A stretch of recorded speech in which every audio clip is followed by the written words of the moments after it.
বেশি বাল বাল না বকে ফটকেদের পুরনো ঘরের কাছে চলে আয়। আমি আর ফটকে বাংলা নিয়ে বসে আছি। ও বাংলা, আমি এক্ষুনি যাচ্ছি তোরা রেডি কর, আমি এক্ষুনি যাচ্ছি। আর শোন, আসার সময় দুটো চিপসের প্যাকেট নিয়ে আসবি।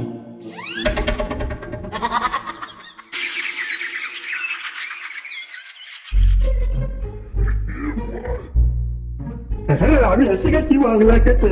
দে দে একটু সাইড দে, গাটা গরম করে নি। হাই ক্যামেরা, আগুনটা নিভিয়ে দিলি কেন? সালা শান্তির ছেলে পেতে দিয়ে আগুনটা নিভিয়ে দিয়ে বলে কিনা আগুন নিভিয়ে দিলি কেন? ঘুরে বসবো কথা বা। চিপসের প্যাকেট এনেছিস? চিপস? বাংলার সাথে আবার চিপস লাগে নাকি? তোদেরকে আমি এই শিখেছি বোকাচ্ছি না। বাংলা শুধু র মারতে হয়, র। দে দে তাড়াতাড়ি পিক বানা। এই শীতকালে নাও না বাংলা খাওয়ার